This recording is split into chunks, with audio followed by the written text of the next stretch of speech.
Hello everyone, my name is Gabs and welcome to Digital Beer Streams.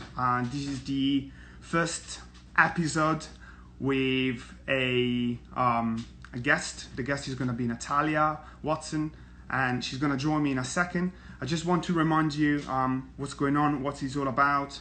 So you are in the page What's in the Glass.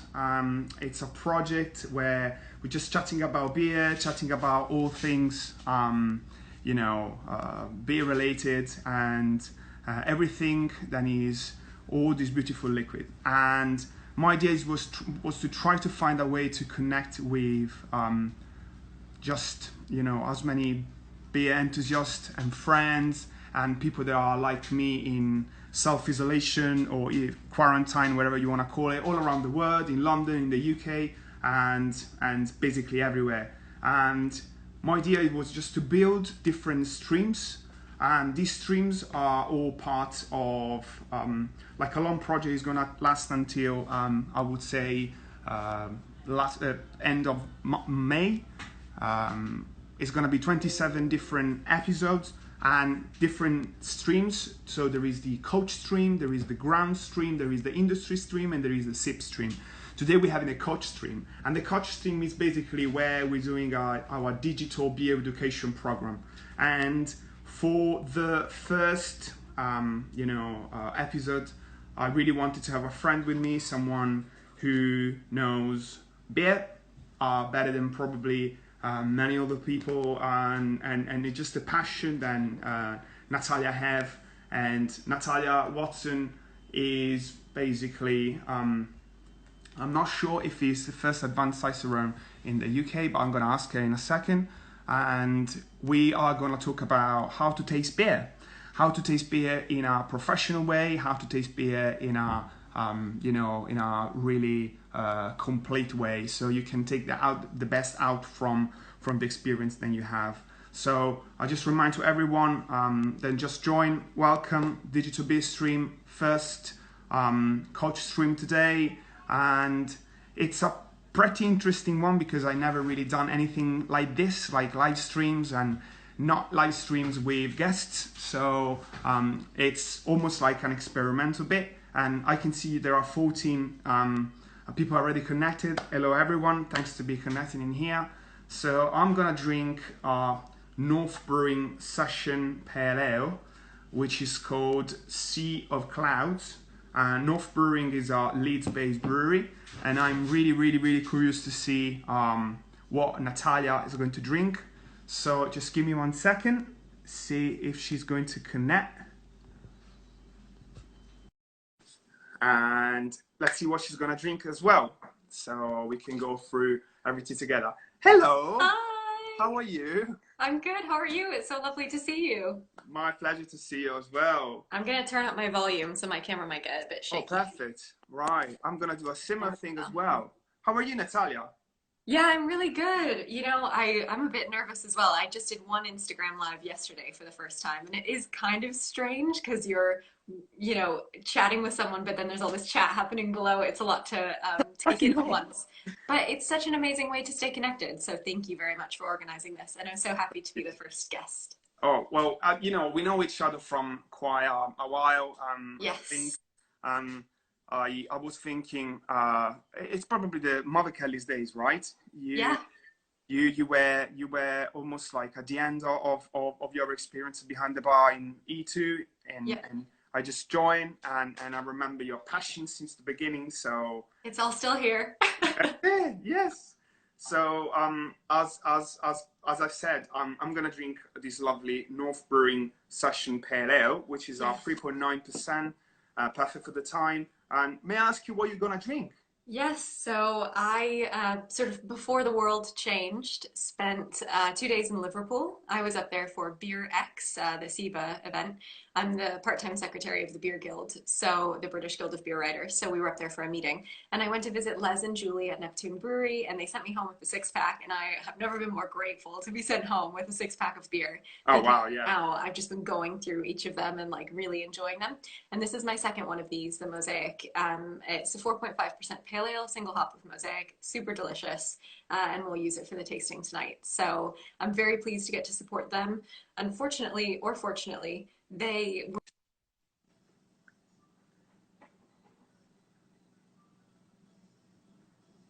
Just that's fine. um, they were doing direct sales at the brewery, and now they've sold out of all of their cans. Oh, So remember to support them whenever they are back online and everyone's able to brew again, because their beers brilliant. are amazing and they're just a lovely team. So Yeah, that's yeah. what I've got. Well, again, I'm trying to support as many beer reality I can as well. So I'm gonna drink from an Indie Beer glass, and Indie Beer is a bottle shop in Holloway Road. It's run by another good friend of mine, Owen, which is going to join, Digital Beer Stream tomorrow with Claire, the partner and business partner as well. So I don't know, can we do these like uh, virtual cheers? Yeah, let's try it. Cheers, How do we do Natalia. it? Cheers! So So I cheesy. I love it. I like the fire as well. Then these beers, and the one that I had yesterday as well, really light and clean in the light and like slightly hazy as well. But the color, I wasn't used Yeah, to look things at the like color difference in that. our face. That's Yeah, insane as well. but of course there's yeah so many different interpretations of the pale Yep, I agree. and oh, it's fascinating. Yeah. Well, again, I noticed as well there Oh, is lots of interest oh, I between. lost you there. Did you? How now? Better? I'm here. I saw you froze a little bit. All right. I think another problem is the fact that there are so many people connected everywhere in London now, so the Wi-Fi signal isn't the strongest, unfortunately. That's another problem. But let me put it this way. Let me switch off my laptop um, Wi-Fi, so maybe it's gonna be better. And my one, it does have Citra Mosaic and a lovely hot cold Sabro as well. Oh, nice. That's the pineapple-y one, Yeah, right? exactly. Very tropically, kind of creamy as well on the nose, which is great. But don't let me talk about the beer. I know you can do it better than me and many of the people here. So please, Natalia, I was just wanted to talk with you today about the beautiful science of how to taste the beer and taste, or anyway, and how can you evaluate a drink, and can you please give us some tips, please? Sure. So what I'm gonna do is talk you through how a beer professional would taste a beer. And what I love about it is we call it taste, but we're doing a lot more than that when we're doing a professional assessment of a beer. So we want to think about four things. We want to think about what our beer looks like, smells like, tastes like, and feels like. So we don't actually get to tasting the beer until step three. So Yes, again, there's a lot more that we're taking in. And you've got a lovely glass. I have picked out a wine glass for our tasting. So brilliant. before we get started, I just want to say I always recommend using a stemmed glass that's easy to swirl. So like a wine glass or a tulip glass or a teku, because we want to swirl the beer because it allows us to better experience the aroma. Sure. When we swirl our beer, as you can see, the bubbles start to come out of the beer. And of course, we pick up aroma molecules from air. So the more we swirl it, the more aroma gets released. And it's also important to fill your glass when you're first doing your tasting, only about a third or halfway full, Yep. because that leaves loads of space in the glass to experience the aroma, and it means you're less likely to spill the beer on yourself when you swirl it, which I tend to do Good all point. the time. Very good point. So hopefully everyone has a lovely stemmed glass that they can use and some beer in front of them. What we're going to do is go through the four steps of a tasting. Perfect. So the first step is to assess what our beer looks like.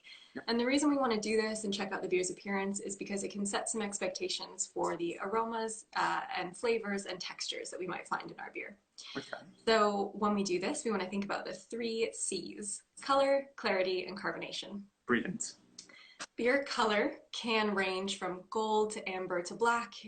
and many shades in between. I saw purple and green from time to time as well, which is, Yeah, exactly. whoa. I think just St. Patrick's Day is when you see the green beer. But then, yes, of course, if there's fruit in there, we can have many different colors as well.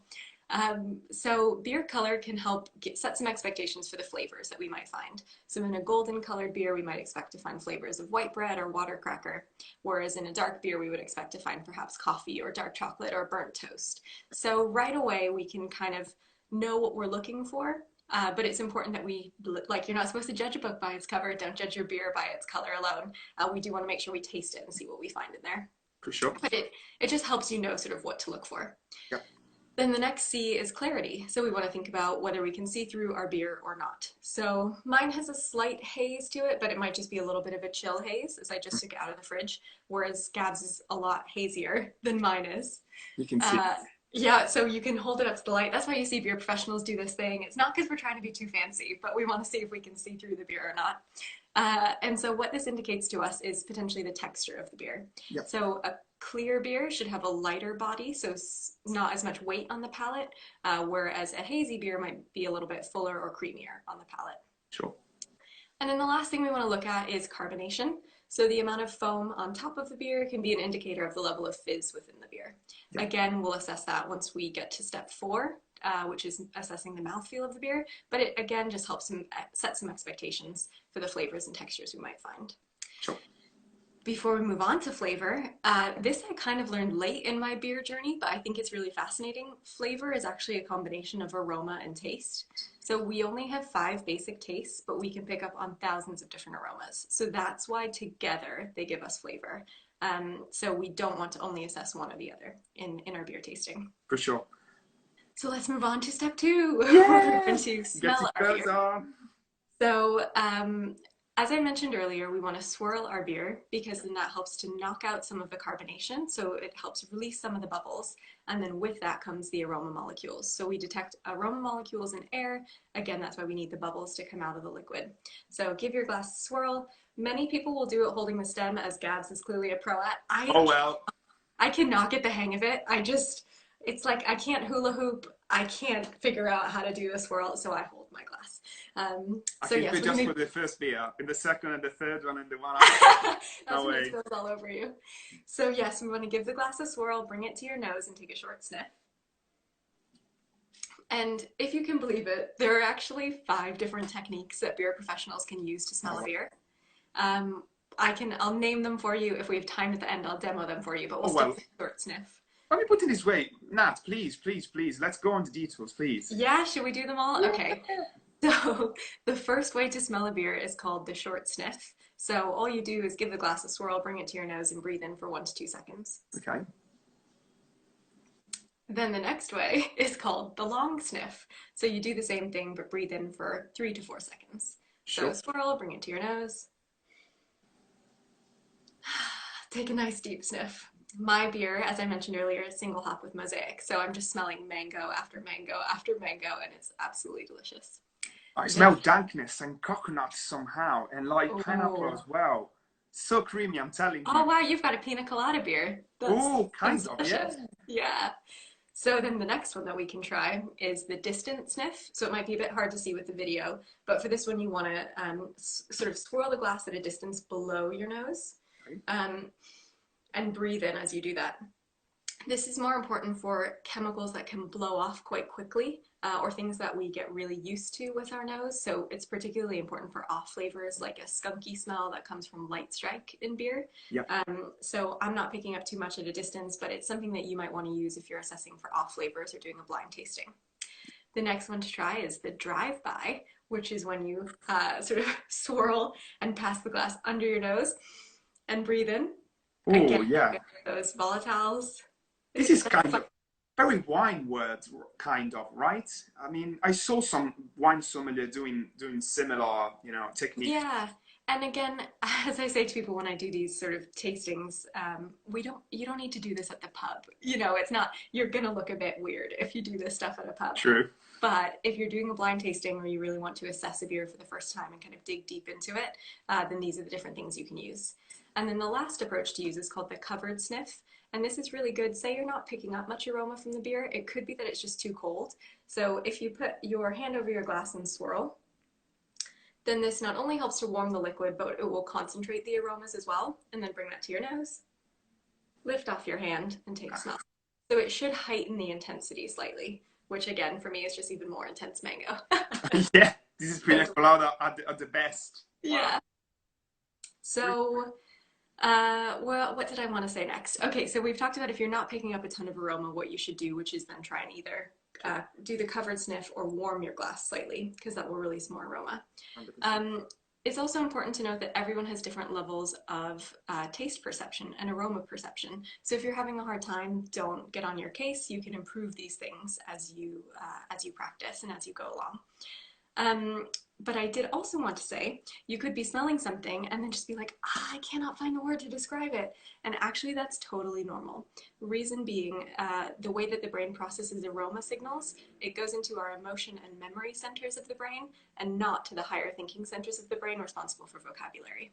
100%. So it can be very challenging to actually name what it is that you're smelling. So if you just have a weird memory of like, you know, suntan lotion for yours perhaps, because some suntan lotions have coconut, you know, it might not make sense, but it's because you're picking out a memory that can then help you to describe the flavor ultimately. This is the best way for me to try to understand what I'm dealing with when I'm drinking or when I'm eating. I'm always trying to understand, does this have some kind of space in my memory? And you know, this is actually the most genuine way, because you don't even need to use like special words or very difficult words to try to explain. Just go with the flow with your mind. Exactly. And I actually just finished reading a book that's called Cork Dork by Bianca Bosker. Wow. And she's training to become a wine sommelier. And so much of what you do, and also from another beer expert, Cara Simpson, who works at Aroxa Technologies, they make the off flavor spikes and they help people study different styles. And she says, turn off your brain before you go into a tasting, because you really just want those emotions and memories to flow. And if we think too hard about what we're looking for, it's harder to find. That said, if you are getting frustrated though, a flavor wheel is a really helpful tool, because then it's got all of these words to choose from as you build up your own flavor vocabulary. So I always recommend that to people when they get started.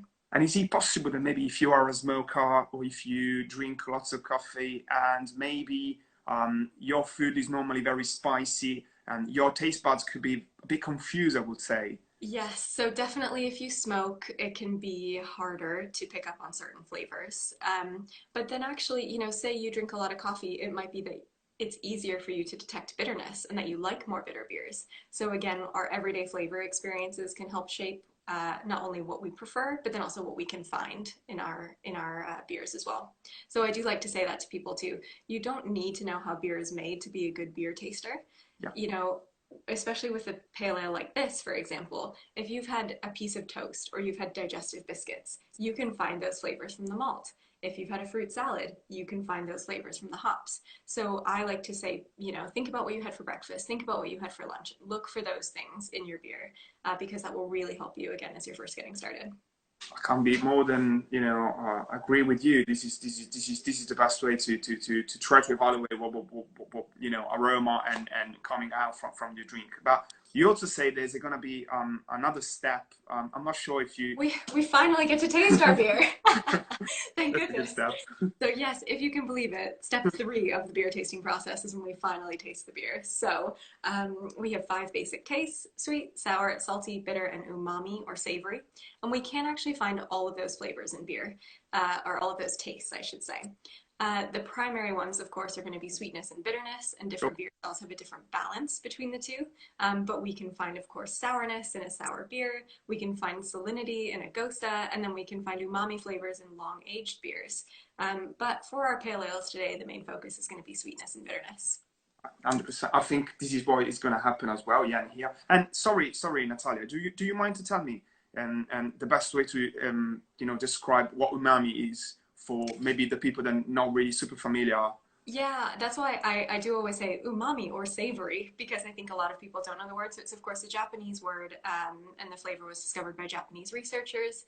And it is essentially a flavor that comes from seaweed or soy sauce or MSG, monosodium glutamate, and it can be found in Parmesan and sort of really ripe tomatoes. So it's just this rich, almost meaty, savory flavor. So not super common in beers, but if you have a long-aged beer that still has the yeast in there, as the yeast start to die over time, they kind of release this meaty flavor, but it's in balance with beer's other flavors, so it's not like you're eating a hamburger that's been Oh, liquidized. wow. Drastic. So Well, let me tell you how to taste your beer. So we have again those five basic tastes, and we've got taste receptors for all of them all across the tongue. So what you want to do is take a sip. So we don't want to take a gulp. We don't want to take too much liquid, but bring in enough liquid, give it a slight swish so you coat all of your taste buds, and then you want to make sure you swallow when we have beer because our flavor perception continues after swallowing, particularly for bitterness. Well, we do have taste receptors spread out across the tongue. There's a slight localization for bitterness receptors at the back of the tongue. So again, that's why we do want to make sure to swallow the beer. And bitterness can also take up to a minute to kick in. oh, So wow. yeah, our acid receptors, so sour flavors, and then our salt receptors are very quick to fire. But bitterness receptors take a little while. So yeah, bitterness can continue building for about a minute after you taste your beer. So So in please, big IPAs, it's going to be a long journey to deal with the bitterness, probably. exactly. No So question. everyone, please take a sip of your beer. Cheers, guys. Cheers.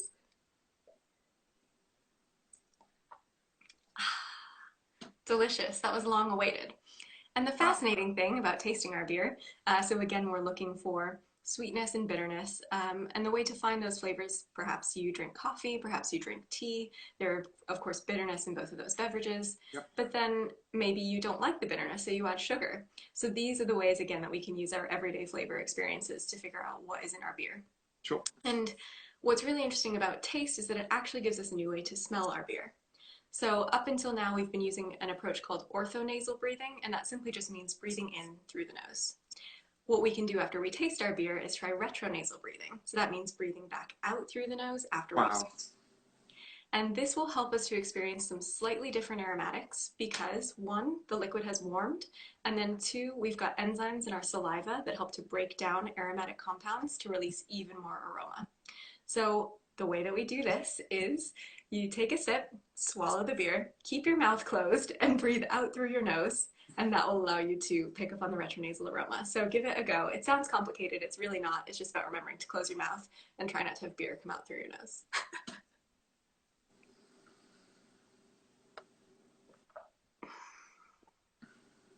Oh, wow. And for me, again, on the nose, it was all about the hop flavor and all that mango, but more of the bitterness is then coming out on the palate. Because, of course, we can't smell bitterness and we can't smell sweetness. We can only taste those things. So it's a good way to help tease out hop flavor and aroma versus the bitterness that comes from hops. 100%. I'm so glad that I'm doing this, tasting procedure with you because doing it with a pale ale and is also like could be a very much everyday activity for many beer drinker. If we were drinking probably a big sour or an imperial stout or something a bit more intense and not a you know your kind of pint, it would have been probably difficult for some people to replicate it with their everyday beer. But with this, I'm so glad because this is the beer to go. This is the way to go, and many people can easily adapt this method in the way that they drink every day, which is great, which is what we want to do in here. So Yeah, exactly. And I do always say to people, you don't need to do this for every sip. You would not be a very good drinking buddy if you spent this long on every sip of beer. But for me, anytime I get a new beer or, even if I'm figuring out if it's a beer I want to order at a bar, I'll kind of quickly go through these steps to see what am I finding in terms of aroma and texture and taste to see if it's the beer that I want to drink. And what I like to do as well is, again, I said earlier, start with maybe a third or half of your glass full. Take a minute, try all of these steps, figure out the flavors that are in your beer, and then that's it. You top up the glass and continue drinking, So it's not a labored process or, something that you're doing to every single sip, but it's just a way to give your beer some thought and to appreciate all aspects of it, even if you think it's a relatively standard beer. for sure, and brilliant, fantastic. And again, my mouth is now, receiving all of these different inputs, and I don't know like what our beer sommelier or our beer experts feel like after they had the beer in the mouth. Like, what do you check? Like, what's the body You're, like? you're so great at prompting this. I love it. So our final step is to assess our beer's mouthfeel or texture. And we've got a nerve in our face that's called the trigeminal nerve, and it will pick up on different texture sensations. So anything other than taste or flavor. So some of the things that we might want to think about when we're thinking about the texture of our beer would be the body. And the way I like to describe this is it has to do with the density or the weight on the palate. So Sure. I like to say, is it thin like water or full like milk? And those are kind of my two counterpoints to allow people to realize the difference in density. Good way. Like, Another thing that we might want to think about is any alcohol warmth. So if you've had a sip of a strong cocktail or you've taken a shot, you kind of feel that warming sensation. With pale ales like this, we shouldn't. You typically don't feel that until a beer is about 7% ABV. But in your stronger beers, you might feel that warming sensation. brilliant. Another thing to look for might be a tannic astringency. And this one's kind of the hardest one to describe, but it's something that most people have probably experienced. If you've had a very robust red wine and you feel that sort of drying sensation on the palate, or you've made a cup of tea and then you took a phone call and you forgot about it, and then you came back and you realize you left the tea bag in there, and it has this awful kind of drying, astringent feel. We can get that in beer from high levels of bitterness or from high levels of dry hopping. So much like when you're making tea and you've got these plant particles that are releasing their flavor, it's the same with dry hopping. All of the hops can release their compounds called polyphenols that can kind of give that tannic effect. So that's why in some hazy beers, which clearly have been dry hopped, you may have that sort of drying sensation. And then one last thing to think about would be also if there's any sort of puckering acidity. If it's a sour beer, for example, like you've bitten into a green apple, or the level of carbonation. So is it something that's flat like a cask beer or quite sparkling like champagne? So again, these are all the different steps that you want to take to taste a beer, thinking about what it looks like, smells like, tastes like, and feels like. And then at the end of the process, I should say one last thing. I always forget about the finish of the beer. So after you've had a sip, you want to think about what flavors stuck around and how long they stuck around for.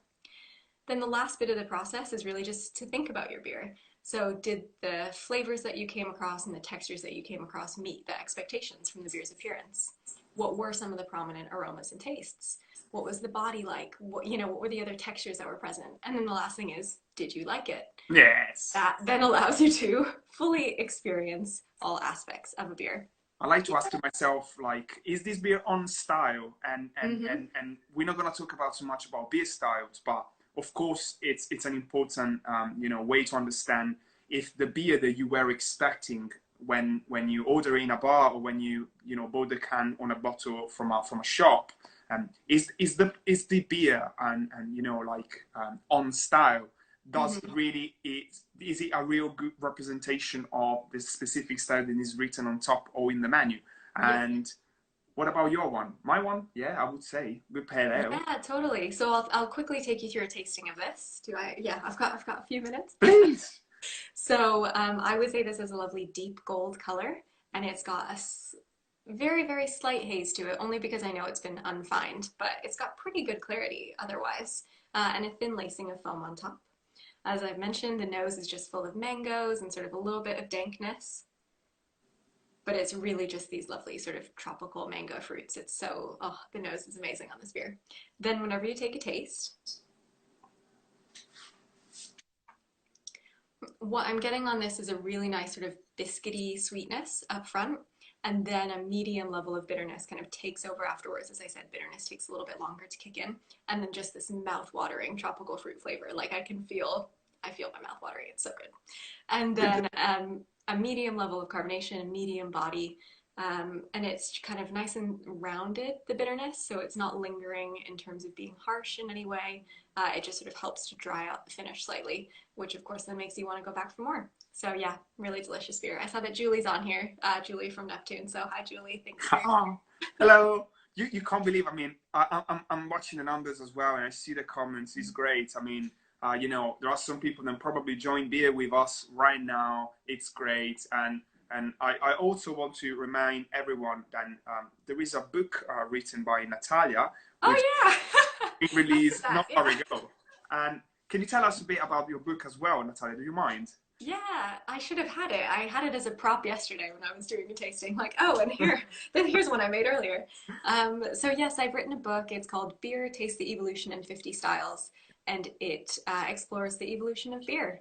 So it basically tells people how different styles have evolved. And the reason that I wanted to write it is because I was learning all these fascinating stories about beer and different beer styles as I was studying for my beer sommelier and my certified and my advanced Cicerone. And I just thought, like, these stories are all out there, but they're a little hard to find. They're either buried at the bottom of BJCP style guidelines, or they are, in a very long beer text. So I wanted to just bring out the little nuggets of these stories and tell them in 2 to 3 pages at the most. So you learn a little bit about beer and each beer style and sort of where its flavors came from. And then in the back, there are, of course, more books that you can read if you want to learn more. But it's really just about helping people discover beer and learn these fascinating stories. And that's what I like to say. My new tagline is, I really believe that beer is just too delicious to remain undiscovered. So I want to help people discover beer. And for some people, that's learning the stories. For others, it's doing tastings like this. So I'm like, any way I can talk to anybody about beer, that's what I want to do and help. And we are glad you're doing it. Yeah, well, thank you very much for having me. This has been so nice, Gabs. My pleasure. And I just wanted to mention, and there was this competition bit, which is going to be a very, very easy question. So if there is someone from London out there, because this is the limit for the moment, given the very special occasion, and if you can remember, guys, where myself and Nat met for the first time, which has been mentioned at the beginning of the video, and just let us know on the comments before before the video is gonna finish, because you can win a good beer from Indie Beer, the sponsor of the week, which I can see already someone. I see Alex. Alex is on it. I mean, you see, you just say it, and it's happening. Is well, she our Alex, first winner? I mean, is it first to go? Or are you picking someone at random? How are you picking the winner? well, to be honest with you, it should be someone. It should be the person to say it first. So Yeah, I'm I pretty sure, agree. Alex. Well done, Alex. Well Well done. done, Alex. Cheers to you. And Nat, I really want to thank you to be to be part of the first episode of Digital Beer Streams, and there's gonna be lots of people join me for the next weeks and the next days, and we're gonna talk about beer. And you are just here for me in my heart. Aw. You've been the first guest, so thank you very much for this. And for everyone, please, guys, just make sure you're gonna put your hands on Natalya book, which is available on Amazon as well, and you can find the details in the description on the on her page and our website. So please don't be shy. Support the people who can do a really good hard work for you and let you discover beers and everything. And Nat, thank you very much. Thanks, Gab. And a huge shout out to you for creating this platform. This is amazing. So first of many. So everyone needs to tune in every Tuesday, Wednesday, Thursday, Friday at 6 p.m. on this Instagram Live to see who Gabs is going to be chatting with next. So there's going to be a blog and a website as well, which could be like an interesting project. So people could be, able to find kind of archives of, every single episode. All the things you've covered. Nice, yeah, amazing. That's fun. Well done. Thank you very much. Thank you. Everybody, stay safe, enjoy a beer, and yeah, stay connected. It's so important to do stuff like this and just see familiar faces. So thank you. I agree. Thank you. Bye. Bye. See you on, guys. Bye-bye.